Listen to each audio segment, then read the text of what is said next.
program is brought to you by Newsworks in cooperation with the City of Eau Claire. This program is simulcast on WRFP-LP 101.9 FM. All right, 7:29, we're in session. All right, thanks everybody. So everybody have a copy of the packet today? I'm gonna go rogue here a little bit, but we have a new member today, Mr. Wayne Willie. Welcome to the RDA. Did you want to say a few words of introduction, or? Sorry, I shouldn't put you on the spot like that. It's a big audience here. But. Don't know that it's necessary, but Wayne Willie, I'm a 20-year resident of the city, work for U.S. Bank in their trust department downtown, and just excited to join this elite group and see what I can add to the voice. Thank you, appreciate it. Yeah. All right, so the first order of business is the minutes from the meeting of February 20th, 2019. The minutes have been distributed. You're looking for a motion to approve the minutes? Okay, moved. Second? Moved and seconded. Any discussion on the minutes? Additions, corrections? Okay, seeing none, call for approval. All those approving? Aye. Aye. Okay. Aye. Okay. All right, great. Next order of business is financial statements. Again, these have been distributed in the packet. Okay, Josh Hollinger put these together. He is running a little behind, so just to go over the recap, capital expenditures since February of 2019 totaled $931,005.76 for the purchase of 2000 Oxford Avenue, which came through. As of February 28th, operating expenditures totaled $3,124 related to personnel costs and upkeep of the RDA-owned properties, and $1,950 for contractor repair to repair and maintain RDA-owned properties, and then one security deposit as part of the relocation costs. Have any questions?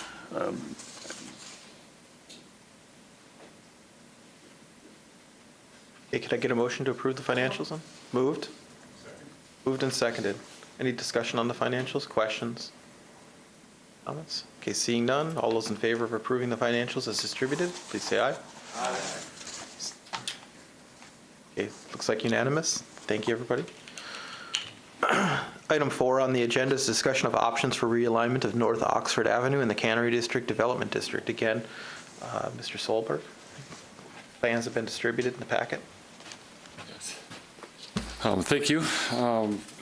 Last year, I was before the RDA, just talking about the extended Oxford Avenue in the area that's not developed. We had 4 options that we looked at quickly, and there was a discussion that followed.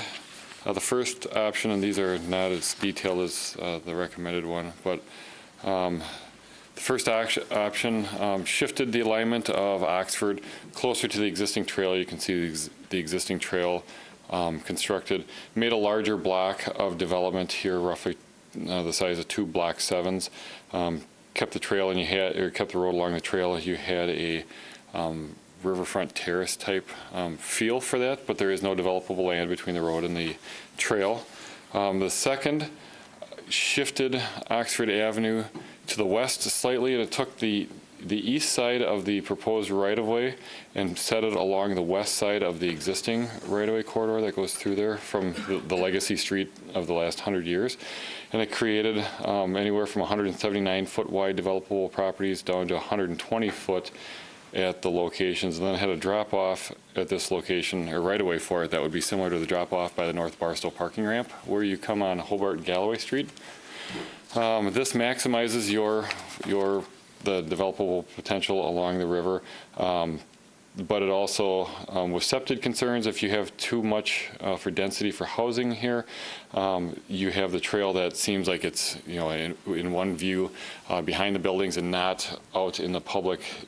As publicly accessible as if it's traveling along Oxford, but it does create prime developable lots. And then you still have 2 nice lots on the inside. Option 3 was kind of a hybrid of the two to create a larger developable lot here. Swing Riverfront Terrace along, or Oxford along the trail like Riverfront Terrace, and then back up on Maple Street, and you have kind of a combination of both. You have a 430 foot by 180 foot developable parcel here, and this is the Vine Street right of way that has been vacated in the past, but in the previously had gone all the way through to Oxford historically decades ago. And then the last is to basically keep the right-of-way right on alignment, only widen it so we have a 66-foot wide right-of-way from the, I believe it's 50 feet that's in there currently. Has a little bit of developable property, more developable down here, a little bit less as you go to the north. Have a bump out. The discussion that day centered around making the space. Is, if this is developable, is it not? Comment was had that the better you make this area from here over to the river, that spills over into increased property values through here. So it wasn't really a strong push to maximize the developable property along the river, but to have more of a balance or something that could be allow public access to the trail, as well as have a more interesting non-straight street like lies existing. So this is what we laid out here. We have either just an intersection here or a small traffic circle that would just help get people around this corner, and then have the street Oxford shifted a little bit to the west from where it is currently, and then where Vine Street comes down, have it shifted closer to the trail so you could have, in theory, you could have a vehicular connection coming here, or you could have a bicycle or a walkway connection, like a Phoenix Commons type if it developed and there was a funnel into the development, or there could be access even added to go this way to serve the backside of lots, or if there's internal parking, you could come and access both of those if they're front-loaded on Oxford and behind. It swings a little bit further away from the river as you go north, and then have a drop-off. It retains access for these if they're developed in the future. A developable lot if desired now, but also it would be just fine as green space as well. It narrows a little bit through the corridor with Vine Street. If this were to be offered for development, you could potentially add parking in this location adjacent to the trail connection, and then have your building here. And then this is a little bit narrow for development. This would be challenging, but I guess the intent on this was to have it more green space as you start going up along the trail. So this is what we put together is I took away from that RDA meeting for guidance on here, to have a street that was a little bit more interesting, probably a riverfront terrace or a Barstow type feel, one lane of traffic each direction, parking on both sides. I don't know if we would have the pavers, that'd be to be determined, if we'd have the pavers and the streetscape like we have on Barstow and Riverfront Terrace, or if it would be a little bit less than that, but it would offer that opportunity. You'd have, if we have a little traffic circle here, or another option is a full roundabout, but after the last couple of weeks, I don't want to say roundabout anymore. But you could have some kind of an entrance in here with wayfinding or art that would bring you into this area, and still allow people when they come off of Madison Street to go up Oxford and continue to Platte to 3rd like they do currently. But I think there'll be more people that will drive through here. So that's what we came up with. 2 roughly Block 7 size developments. A little bit larger than the liner site here, and then probably not very developable for buildings in this location, but there could be parking here to support a building here. I suppose technically you could get parking in here if really pushed, if you had a development here to help service that, but I think there would be some desire, if the street is this close, to have green space as opposed to a marginal riverfront use for that. So with that, I guess I'll take any questions, or if there's discussion on it. Questions? So you're looking for reaction, Yeah, if this, I guess what I'm looking for, if this is kind of what you guys are thinking would be appropriate, and this may change slightly with the next item on the agenda too, with the discussion I think Mr. White is going to have.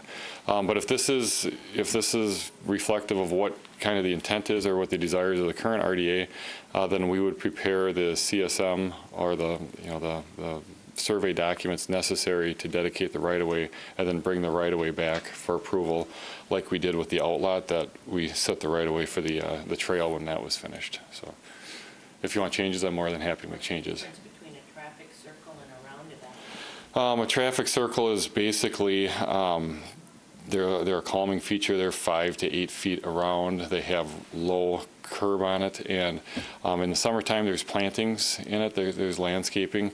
They're common. Madison's probably the closest example, but they're common in Madison for neighborhoods. It just provides a little bit of a calming feature, and it gets that you circulate around it like a roundabout, but it's smaller.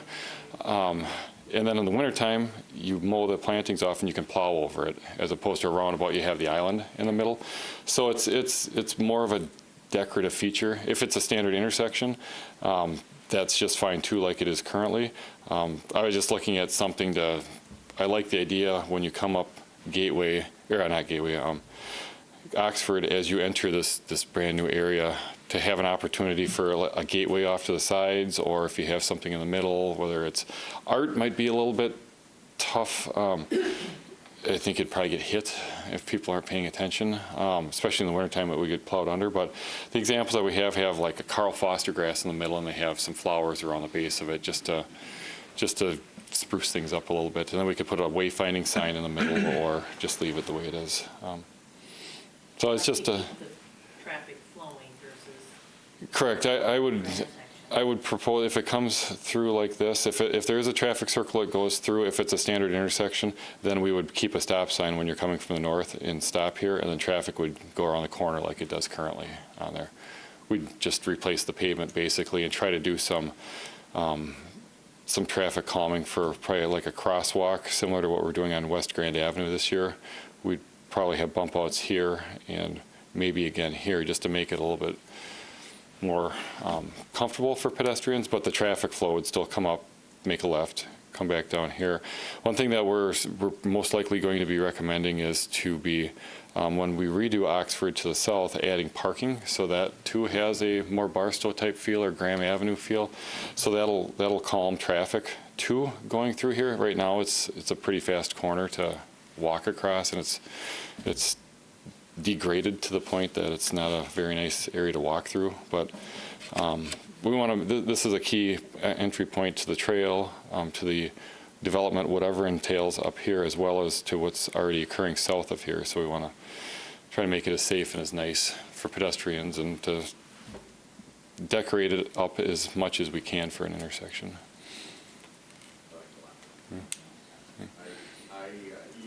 Practically, the 90-foot width is not going to be enough.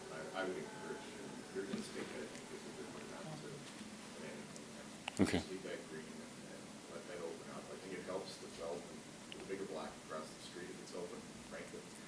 So you lose some tax increment there, but you may get some of it back. And even the southern one, depending on what you do there, you have small building there, but you may need restrooms or something else. So I just think at some point some small business related to the trail. Sure. I think that works. I think that's very nice. Okay. So, yep. Yeah, if your topic after this shifts any opinions, then what we would do is, come up here. We'd still like to have a circulating or an undulating road, but we could push this back further up here if you did want to mirror a development over there. But I think, it's a nice area with a drop off, and if it's a green space and people sitting out on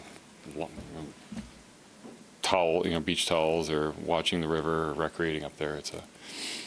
Not having been part of the earlier discussions, relative to option 3, where you bump Oxford out over that site and move it closer to the trail, is there any merit in doing that, just to have a little more development space on that? That's the whole discussion. This one, sets it up it's a very prominent development. I think if you had this amount of space here, when people drive by, it would be viewed kind of like the liner site downtown. That development is going to go there. This one, it lines up with the intersection, a little bit nicer than this one. You'd have a skewed, but not horrible. It's not anything too concerning. This one would allow you that flexibility if you have something to come in, but it wouldn't necessarily stand out. Is it? That's really the only difference between the two on there. But otherwise, they're very similar. And then this one doesn't give you, like, this could be a little bit of an open lawn space, almost like the Great Lawn down in Phoenix Park, where you have some space before you go down. This one, you'd have a little terrace space. You could have bike racks, some of the kiosks, maybe some of the solar charging between the parking on the road and the trail. You'd have some room for features in here that would help support the trail and the green space up and down, but it really wouldn't be a green space for that. But otherwise, they're pretty similar. They're just slightly nuanced. Dave, I really like what you've done here, and I think the biggest feedback I had last time was to open up, I think it's call it a viewpoint, but for Vine Street.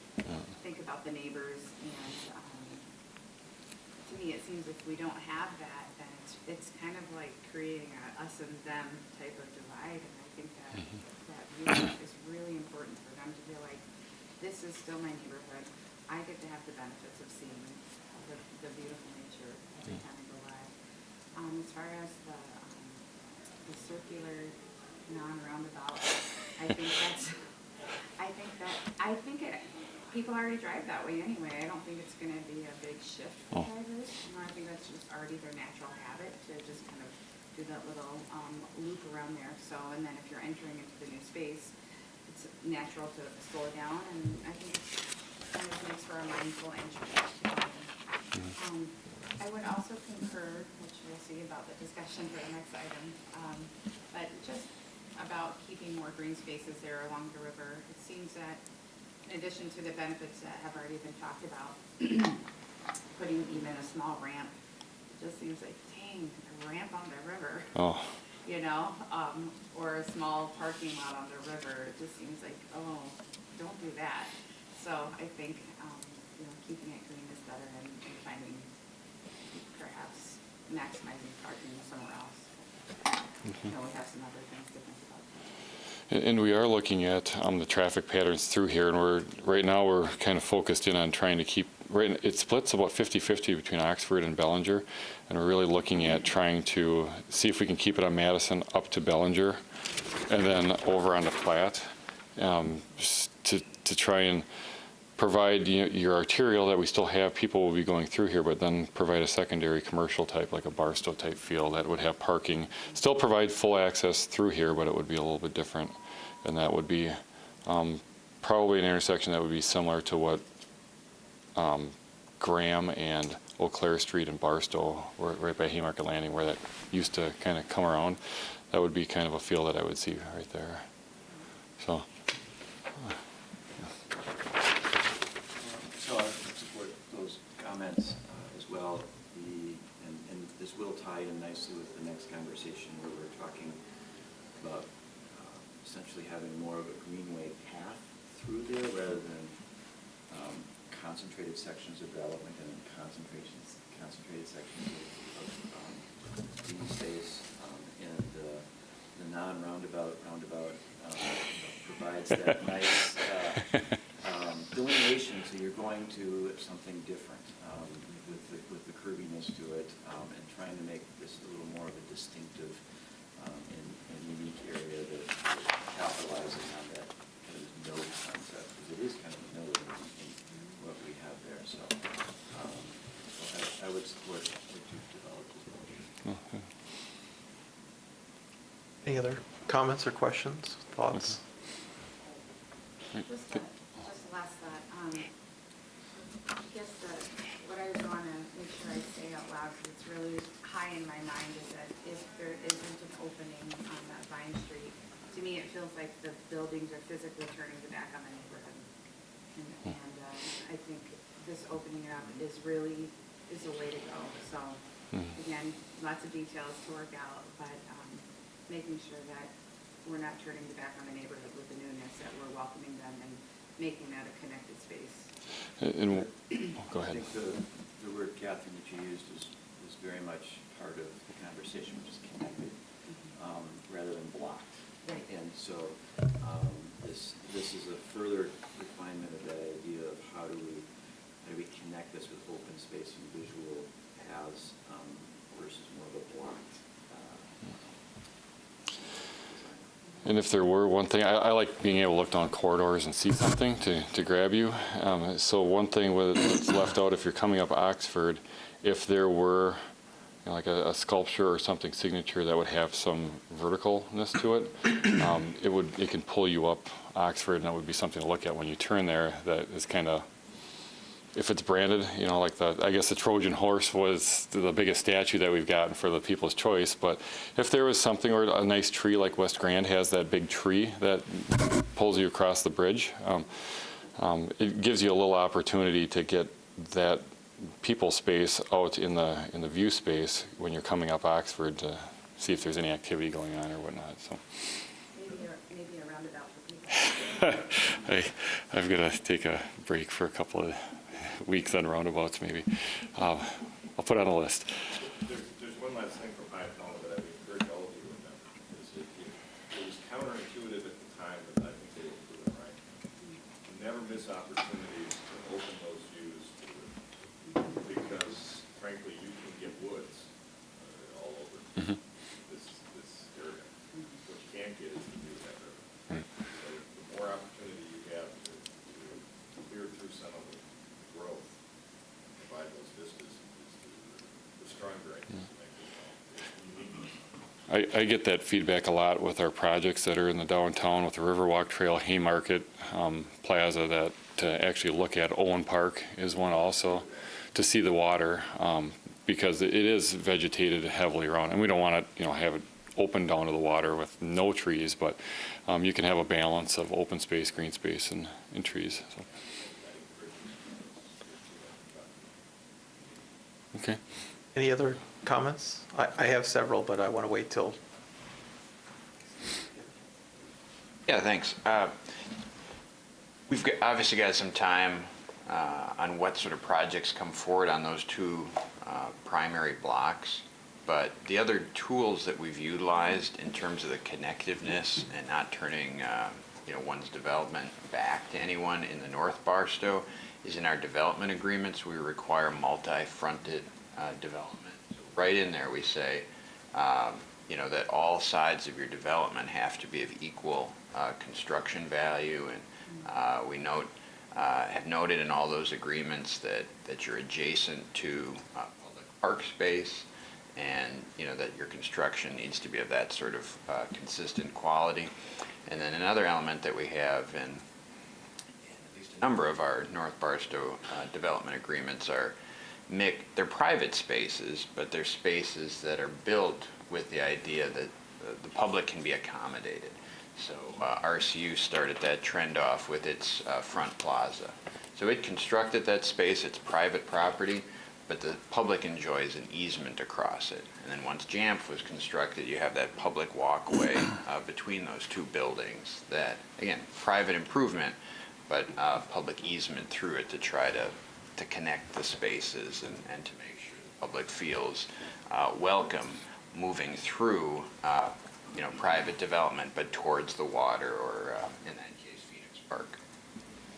So hopefully, whenever it comes, whether it's me or this RDA or whoever, but we have those models, to draw upon, and hopefully they'll be utilized on these two primary blocks also, or certainly on that southern one on the water side, if there's a niche development that works well between trail and road. Certainly that would be one that you want to have developed in a way that's sensitive to the trail and park space. Any other comments, thoughts? Okay, I think it's been a great discussion. I agree with, I think, everything that's been said on the road. I think it should be designed in such a way as to provide complete on-street parking so that we can get away from the, I agree with what Catherine said. I would hate to see parking between the Yeah. road and the river. I actually think that might add to frustrations, because I think there'd be so few spots that they'd always be full, and then people just see full spots and they would just get angry about it. So it wouldn't ease. The second thing is in terms of design and construction on the right-hand side of that. I also feel quite strongly that if construction on the right-hand side or the river side of that, of the road that we're proposing, which Dave, looks great, looks super consistent with what we've said in the past, and looks good. I think that if that development is actually minimized, that potentially, I'm going to go a little bit on a limb here, I think the marginal capitalization of those properties, the property values on the left-hand side of the river, I'll be a little more bold than Jeff. I think they're going to make up the majority, or maybe even full amount of the lost capitalization on the right-hand side of the river. As long as the sight lines remain to the river, right? That's going to be the critical thing. And so, also with what Catherine and Jeff were both saying about sight lines, the further we can push those sight lines to the river back, like opening up, I think the more we're going to improve property values, even moving back away from the river. Once you create a wall, then everything behind the wall is going to be dead in terms of, well, I shouldn't say dead, but it's going to be significantly reduced in terms of property values. But the more we can keep it open, the more we can keep it flow, I think the more you're going to be able to push higher property values up into that development. Sorry? I don't know if you had another one, but otherwise I had a comment to play off your last one, if I could. Please. So one option, and again, we haven't even platted this, let alone started to get, put out RFPs or get proposals back. But one thing, in that regard that you can look at for that southeasterly lot is something that perhaps is lower in height. I mean, you control the land, you can put out an RFP that has perhaps a 2-story maximum, for example. But look for something that focuses on the attributes that lot would have. So, one of the tricks you got to all balance, and it's you all and the council that have to balance, but there's a lot of costs with redevelopment, and we have to try to recover those costs, namely, primarily through a TID typically, or any capital expenditures the council's willing to allocate. So you do need the private development. It also adds to the vibrancy of the area. But what can you find there that would be perhaps more of a retail space that would benefit from the foot traffic on the trail, from the enhanced vehicular traffic now in front of it, from a burgeoning, maybe gastro pub sort of feel neighborhood there with 2 brew pubs already, in the area, and you've got a little bit of an very good, solid art district across the corner in the children's theater.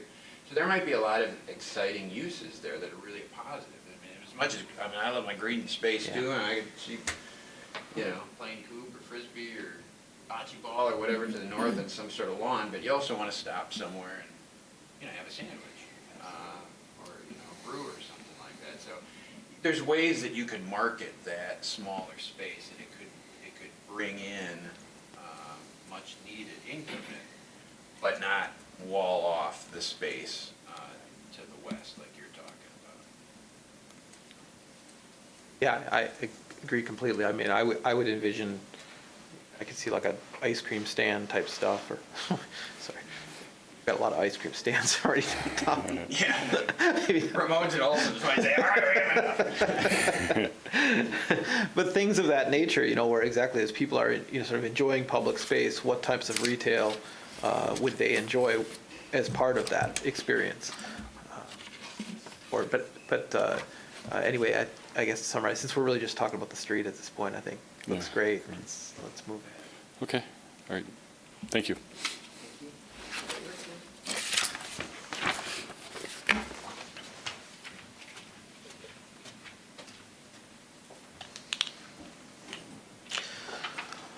Okay, let's see, discussion, or point, sorry, excuse me.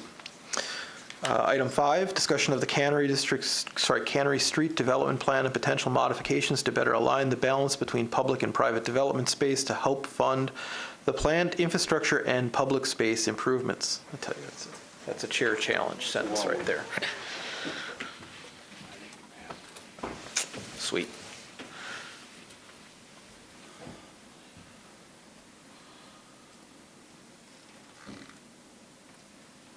Okay, and this segues perfectly with what Mr. Schulberg was talking about, and one of the board members mentioned it already in the previous discussion, talking about this potentially area being defined by the next TID district, utilizing possibility of TIF to do the financing for the public improvements in green space.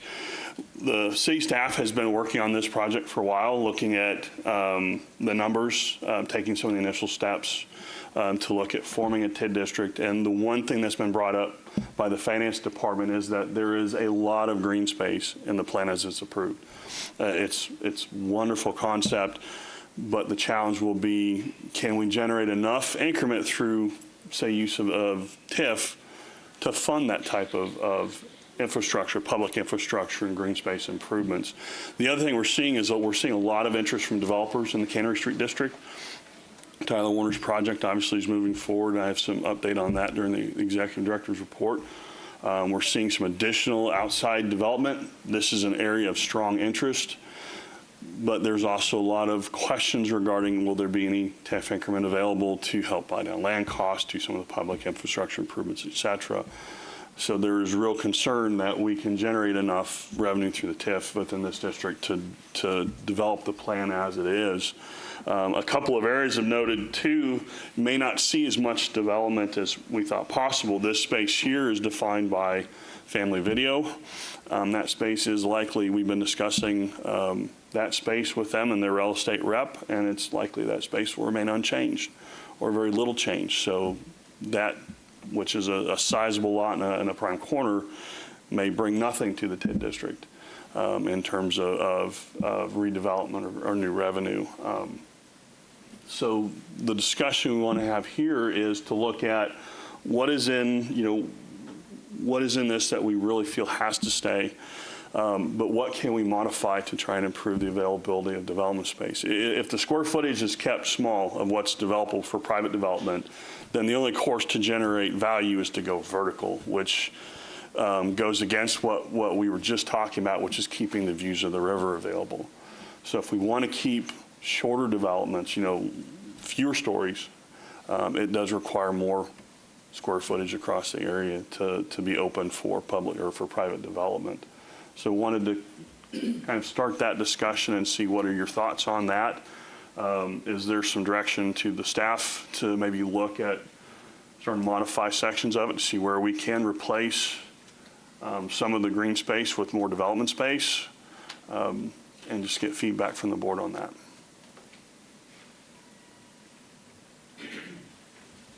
I think it would be a good exercise for you. Now that you have seen some of the interest in the projects that might be viable, to work backward from what those types of projects will probably generate through increment. How much contribution did you have to make? And see what sort of square footage you need. I will continue to be blunt. I think this plan has suffered from the get-go that it is overly optimistic about the commercial potential the further north you go, particularly if family video remains unchanged. You have no viable gateway out there between Quick Trip and family video to pull very expensive commercial office type or retail development. To me, I just can't imagine someone putting a high-end office building there. Just Yep. enough. What you're going to get, I think, is some pretty nice residential, but that increment is not the same as we modeled in North Parsons. And even there, the retail is struggling, frankly. So I would go back and just see what sort of units it supports, and then you may have to face it. Some of the open space may be open for a while, but unimproved, which isn't. caution, particularly now with what's happened in retail, with Shopko, the latest, there is so much retail to absorb. Something whether that's office or other, I just don't think there's a lot of opportunity here. This is going to be primarily housing. Yep. What's the history with the family video discussions, I guess? They've been approached a number of times. Family Video, as a company, their policy is they don't like to sell real estate. They actually, in some ways, are in the real estate business as an organization. Their preference, if they close a Family Video store, is actually to lease it back out to some other single-story commercial development. Obviously, they've rented part of the space here to a pizza place. That type of releasing is common for them. You do see them occasionally take down a location and put in a small strip center, single-story, small developments. They historically don't get really excited about selling ground, selling land. They retain it and retain ownership and stay involved in some way, shape, or form. Doesn't mean they're not open to it, and we have directed a number of potential developments their way who have a strong interest in that corner, but whether or not somebody can put forth a deal that they find of interest is going to be a challenge, just because that's the general philosophy of the company, and it's been that way for a very long time. Well, that's how they adapted. That was their answer to the Blockbuster challenge. Yep. They became a real estate company using their stores to anchor the real estate. Yep. So that's what you're right, that's what they are. It's not going to change. So I think your working model is just as you said, you got to assume that's next. Yep. And part of our discussion too is as Mr. Nick alluded to, is kind of determining what this district wants to be. You know, is it going to be a destination for experiential type businesses, restaurants and entertainment? Is it going to be more solely residential type of neighborhood? Will we see some interest in mixed use development, which is generates better value on the properties that are going in there? That hasn't really been determined yet. It hasn't been a plan on how to market this and who to market this to. We're seeing a lot of disparate type businesses showing interest in there. A lot of it's related to housing, but part of our discussion will be looking at what is the real opportunity there, as for it as a destination location or whatnot, and that'll be part of the discussion as well. I have a really crazy question to ask you. Has there been discussions about incorporating some type of childcare facilities in the development? And I think about our community does have a childcare shortage. I think about kind of the whole picture of affordable housing and looking at this neighborhood wanting to attract families and a lot of the income levels that are here in this neighborhood. Having accessible childcare is a huge component for a lot of people to keep their jobs and the whole picture. I just wonder about, in addition, if we're kind of heeding the very sound advice that Jeff is giving, think about what else then could you put there? And so I'm just wondering, has childcare ever been considered? It hasn't been brought up since I've been here, since December. I don't know if staff could speak to any discussions previous to that. And I don't know if you go and request, childcare providers to build, but I just really would be curious about, that seems like that would be a high amenity to have in a neighborhood, to have somewhere right down the street. That'd be great. I will say that childcare would be very challenging to do, mostly because you're talking about new construction. The requirements for the square footage that are needed for the students or for the children that are staying there, and all the regulations related at the state level, and you see this across most states, is very prohibitive on new construction without a lot of assistance from whether it's foundations, other organizations, locals, or city. It's just a challenge. It's a challenge to find folks who are interested in doing the large-scale projects, because the larger the child care facility gets, the more regulations come into play. So it can be difficult to find someone interested in doing something of a scale that would benefit or see something happen here. It's not that it can't be done, but it is definitely challenging to do. Yeah, please, Steve.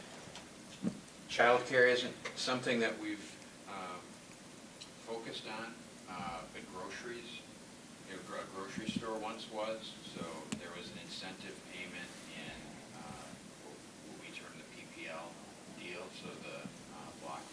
along Madison Street in North Barstow. You know, doesn't mean that they're always going to not turn out well, but that one didn't turn out well. So the challenge of those, of drilling down to that level, is you really, I mean, it's not like any of these aren't trying to manipulate the market some, right? I mean, the nature of the redevelopment authority is to address, frankly, in my opinion, a private sector, you know, failing or a challenge of the market, where you kind of externalize, you know, brownfield development. So the private sector just was not able to redevelop the North Barstow on its own, and this area was another area that was in really rough shape for, you know, a long period of time. So, you know, that macro level of redevelopment seems to be a little more effective. Acquiring, clearing, cleaning of land, you know, putting it together for sale, getting down to that level of the effectiveness of, you know, a business operation plan and trying to, you know, encourage the market to a particular type of use, you know, I guess really risky like any other startup. So we did, you know, so the example that we tried was that grocery. There was I think it was, you know, it was just a straight incentive amount that allowed that one business to come in and have a written down rent lease amount. And, you know, maybe if it was still there, we'd have a different viewpoint on it, but I'd still tell you that it's super risky. The other thing that Aaron touched on is whether it's grocery, daycare, or just housing at lower density,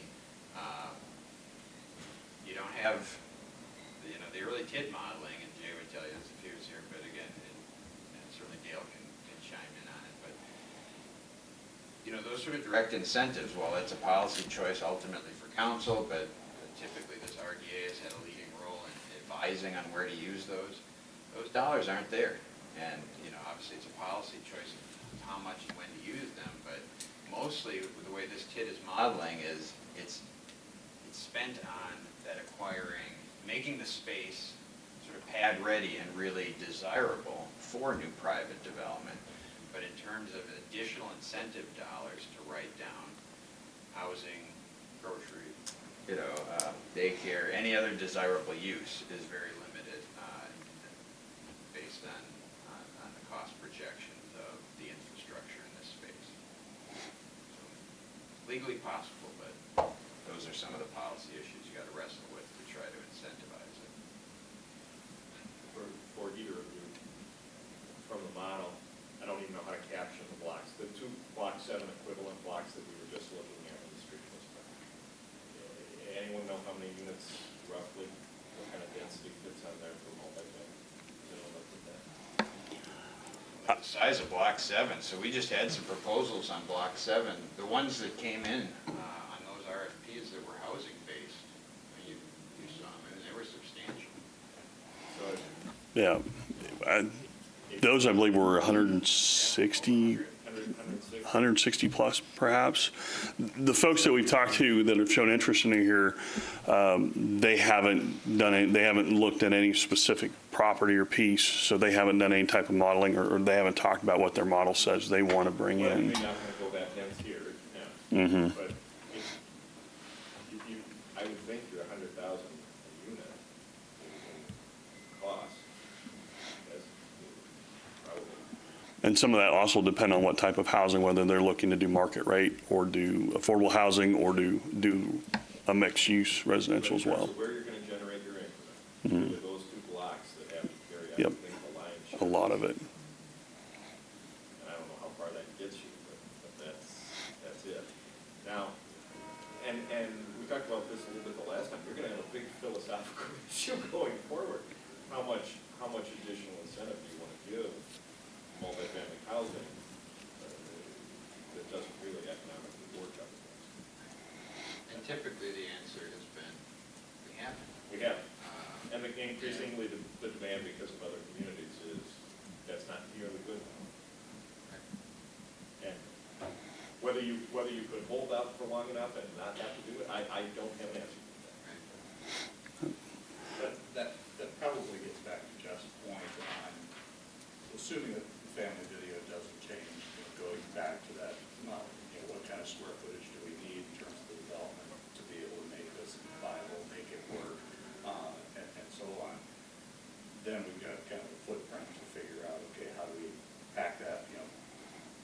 or focus that development to make that happen. And if we don't do that, then the whole thing kind of falls apart, I think, in that analysis, so. Absolutely. And that question will also go back to the philosophy of what we want to see develop in there. You can get by a smaller square footage if you're talking about 6- and 7-story apartment complexes. If you're looking to limit vertical height to 2-3 stories, then you're talking about needing a lot more square footage to accomplish the same type of value. So the philosophy of what we want to see developed down there will help direct some of that question on how much square footage do we need as well. Also might need less incentive. Absolutely, absolutely. So you're just going to have to model these. One idea, if we think about a gateway, I just wonder if you couldn't, if there couldn't be a model of perhaps more verticalness on the two entry points on the south side and the north side that kind of create a more kind of height and a natural kind of almost an archway or a gateway. If you had some taller on both sides, that wouldn't, I don't think would be totally prohibitive for the viewpoint, and then would also be kind of some built-in, you are here. We are looking to do that. We actually, for the family video site meetings, they have indicated the possibility of selling the location. We connected 2 different developers together to look at a mixed-use partnership within that site as kind of an entryway model. It would be a very attractive piece to put there if they can come up with a number that attracts family video's attention. That's still going to be the big question: is there a number that can be thrown out to them that's attractive enough that they would be willing to sell that site? So we are definitely working on that, is trying to find a better kind of signature gateway piece going into the district. We haven't looked at the north end of doing something similar to there. Again, location might be a bit more challenging. The ones we've been talking to so far have been looking much closer to Madison. In terms of the staging, if I could jump in again, I mean, really what we've talked about, both, informed by past feedback from the RDA, and Jeff gave voice to it earlier, is greater density in the southern part. So that's why that family video site is key. Also, if you get high enough, you've got great view sheds, down the river, Phoenix Park, Pablo Center. I mean, that to me is a site that is capable of going 5+ stories, having great value on the upper stories. But as you move north, not only is there less, we think, commercial appeal to those properties, but then you are moving into the residential neighborhoods. And so really what we've been focusing on is lower density, sort of looking, as you also often see in our zoning. I mean, you've got, higher density residential, and then as you move towards single family, you try to start moving towards twin homes, or we had a proposal that seems to have gone cold, but had, not quite tiny homes, but a smaller sort of, small Pocket neighborhood. Pocket neighborhood, yeah. They do have different terms, right? That they go from tiny to just small, and then not so small, and then just regular houses, and then McMansions. I don't know, but there was that pocket neighborhood concept that would have been new construction, would have added a nice new element, but also would have hopefully blended into the single family.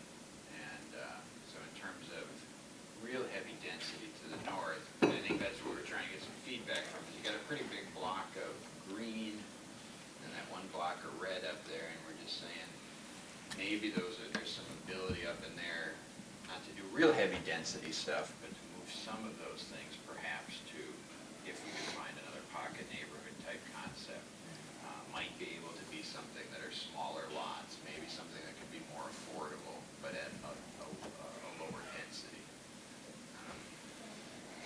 Either Aaron or Scott want to chime in on that, but that I think was sort of the concept as we move to the north. That is what we're definitely thinking of. There's a lot of different options besides just throwing vertical multifamily housing that we could do up in this area. So we're just really looking for, if the board's approval, we would start looking at options. And we do is put together some options to realign some of the proposed space up there to present to the board for a final approval a modification to the plan. We're just looking to kind of get some permission to start the groundwork. Any additional, Catherine? Thank you, Tom. I'm trying to think about the health impact assessment that was done up there in addition to that public market study. I know that kind of a thumbs down on the original concept for the public market study was the ultimate verdict, but I'm just wondering if there weren't any alternative ideas that you might want to consider that could still, maybe instead of a larger public market, maybe there's something smaller or something that would help incubate some of the food business. I know that there was some food aspect that was talked about kind of early on in the Cannon District, some of the history of that area, and thinking about the non-ice cream shop. But maybe there's an opportunity there for some small startups to participate there. And I also think about, I guess a third. So the first is the health impact assessment, thinking about any of the recommendations there. Second, on that public market study, are there alternatives to consider? And third, some of the work with winter mission that's going on. This is a great outdoor spot and really would be another feather in the cap for the residents in the neighborhood to be connected. So any of those winter mission goals that really would tie into a health impact assessment and some of those takeaways there. So I don't have the answer other than to say, please don't forget about some of the nuggets there, and please make sure you look at them. Probably one of the first things we take a look at is does this proposal include things that are a duplication of something that's in another public facility nearby?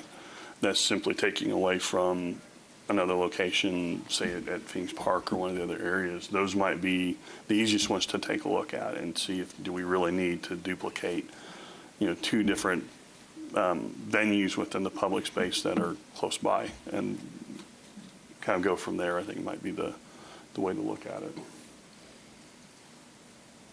If I could maybe pull this together and build off a little bit of what Catherine said, that very much the health impact study is driving some of this thought process in what we're calling a rebalancing, so that rather than having all this very expensive green space at the top and then very, very compacted, dense housing in the middle, how do you rebalance that so that you have a more integrated space for people and the green space and the connectivity, it becomes more of a linear space that is balanced rather than these highly concentrated juxtaposition purposes. The other component is there some type of branding or identity that would look at this? Because the more you look at it, the more you work with it, and we are being driven by the numbers, because you got to make it work. But also, this is not a through kind of. It's very much of a node.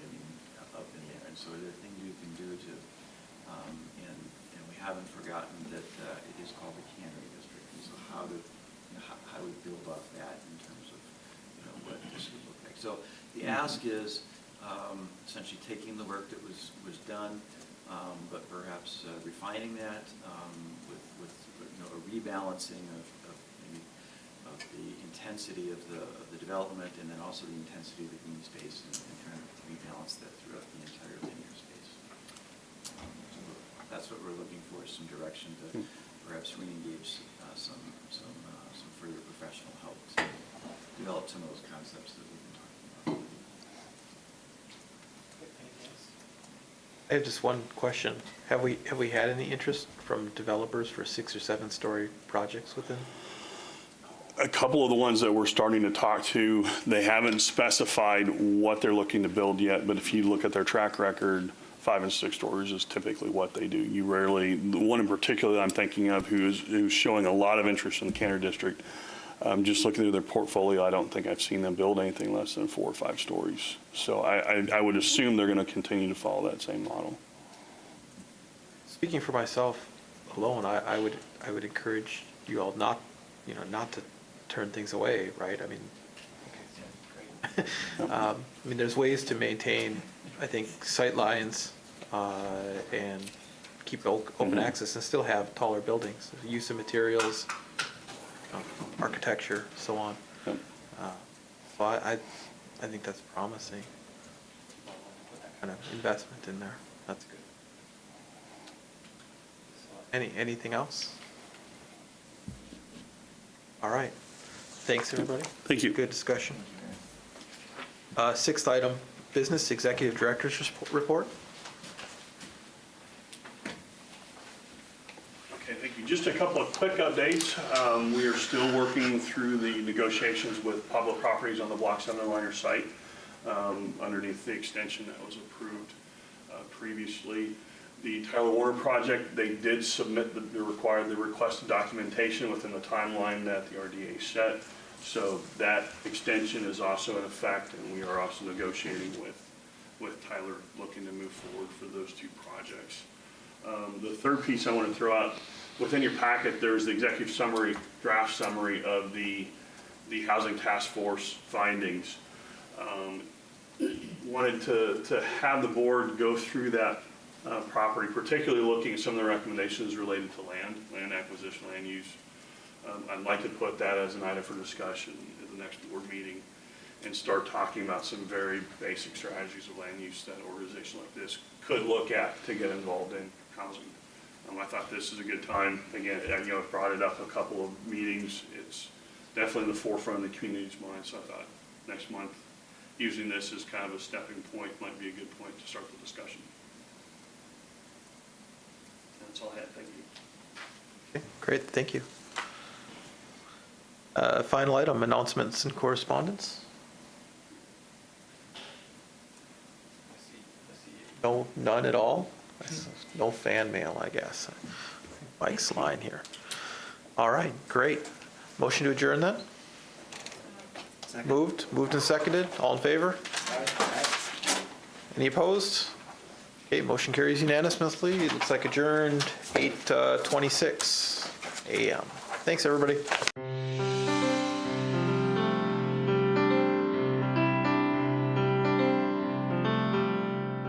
This program was brought to you by a cooperation between Newsworks and the City of Eau Claire. A transcript of this meeting is available for the hearing impaired. It will be available within 7 days of this telecast. Call 715-839-4912 or TDD 715-839-1689 or write Eau Claire City Clerk, P.O. Box 5148, Eau Claire, Wisconsin 54702-5148. Newsworks is made possible by continuing community support. If you would like to volunteer or make a donation, please contact us via phone at 715